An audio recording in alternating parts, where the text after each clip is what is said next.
President Trump is back in the White House and is ready to implement his agenda in the next 4 years. He already promised to end the Russian war against Ukraine, acquire Greenland, make Canada the 51st American state, and tackle the rise of China. He also pledged to launch massive deportations of illegal immigrants, fight the Mexican cartels, and implement a new energy policy to pump more oil. The next 4 years will certainly be eventful, and here is everything that you need to know about America under the second Trump administration.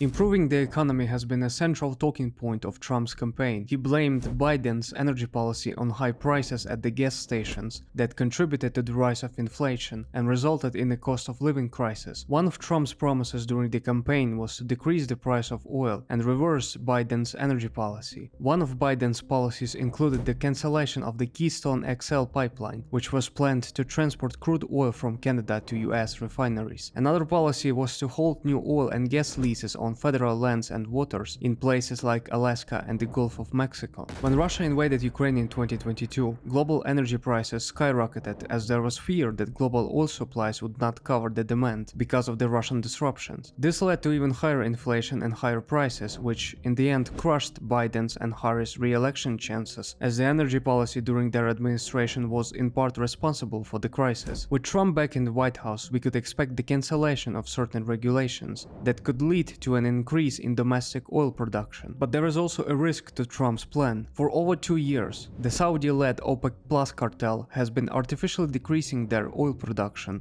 to keep the oil prices high. During his presidential campaign, Donald Trump criticized the OPEC monopoly over the oil market, as their current production policy is a threat to the American energy independence. If under the Trump administration the rate of oil production significantly accelerates in the United States, then Saudi Arabia might launch a price war like it did in 2014 and flood the market with the excess of oil. While this will bring the oil prices much lower for American consumers, it could put some American oil companies out of the business and make some of them less competitive over the long term. But the good news is that the American oil producers are in a much better financial shape right now than they were a decade ago. Thanks to the shale revolution, American companies like ExxonMobil and Chevron were able to decrease the cost of producing oil and increase the production itself in Texas and New Mexico, which made them prepare for any price war that Saudi Arabia might start. Those companies have also recently expanded their presence in American-friendly Guyana, but they can also produce cheap oil and better compete with the OPEC Plus cartel. This is why in either scenario we could expect lower oil prices under the Trump administration, which would result in lower gas prices for American consumers and benefit the economy. Immigration is another important issue that Trump has been talking about during his presidential campaign. He criticized the Biden administration for the current immigration crisis and promised a more aggressive immigration policy that could include massive deportations. During his first term, Trump approved the building of the wall with Mexico and deployed the National Guard to the southern border. He also imposed a ban on traveling to the United States from several countries in the Middle East and Africa, citing national security concerns. Under the Biden administration, some of those policies have been revoked. For example, Biden lifted travel restrictions on some Middle Eastern and African countries and stopped the construction of the wall with Mexico. While there was also an increase in deportations under the Biden administration, the record increase in migration still created a humanitarian and political crisis. Trump used this situation to criticize the Biden administration for its handling of the immigration crisis and committed during his campaign to complete the wall with Mexico, improve surveillance capabilities at the border, and deport millions of illegal immigrants. There is also a possibility that he will scale back the temporary protection status program, which could affect millions of citizens from Haiti, Venezuela, El Salvador, Honduras, and even Ukraine, which are currently residing under the program in the United States. Donald Trump has also expressed strong rhetoric against the Mexican cartels and went as far as to suggest using military force to target cartel infrastructure and leadership on Mexican soil.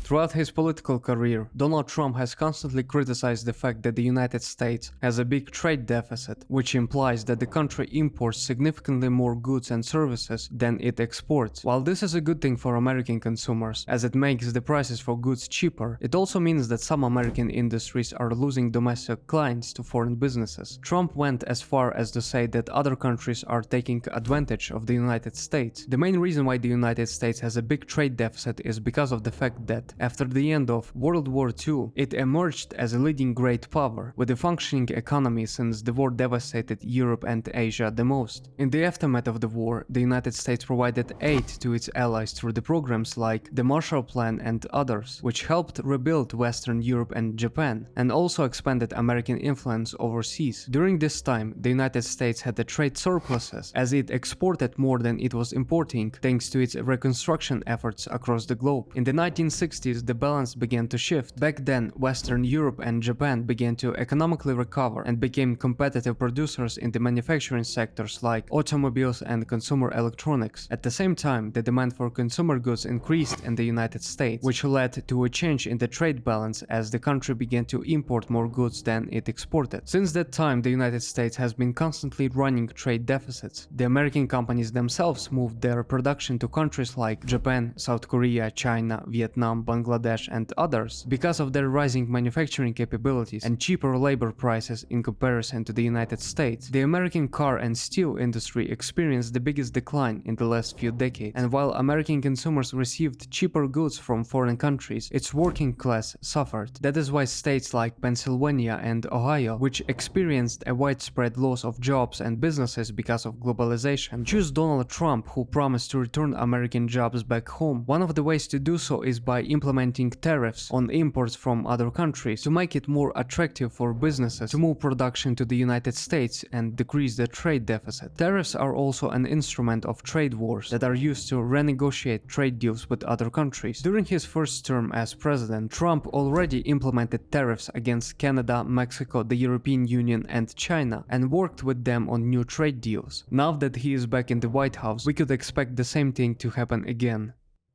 Managing relations with China is one of the main foreign policy objectives of the Trump administration. Ever since China entered the WTO in 2001, it began to exploit the global trade system to its advantage. As industries moved from the United States to China, Beijing was able to quickly increase the production of goods that it later exported to the United States. This is the main reason why the United States right now has a big trade deficit with China, since it buys more than it sells to China. To dominate the global trade system even more, China has been subsidizing its domestic industries and making them more competitive against businesses from other countries. For more than a decade, China has been subsidizing its solar panel manufacturers with cheap loans, which helped its companies decrease the prices for solar panels, get control of the global solar panel market, and force American manufacturers to declare bankruptcy. The same thing happened with the steel and aluminum industries, which China heavily subsidized and helped them become the biggest producers around the globe at the expense of American workers, to make Beijing pay for its trade practices. The first Trump administration started a trade war with China in 2017 by implementing 25% tariffs on steel and 10% tariffs on aluminum. China retaliated by imposing its own tariffs on American imports. For years, both countries have been implementing new tariffs against each other, up until 2020, when a deal was reached and some tariffs have been eliminated by both sides. The trade war that lasted under the first Trump administration helped the United States generate over $80 million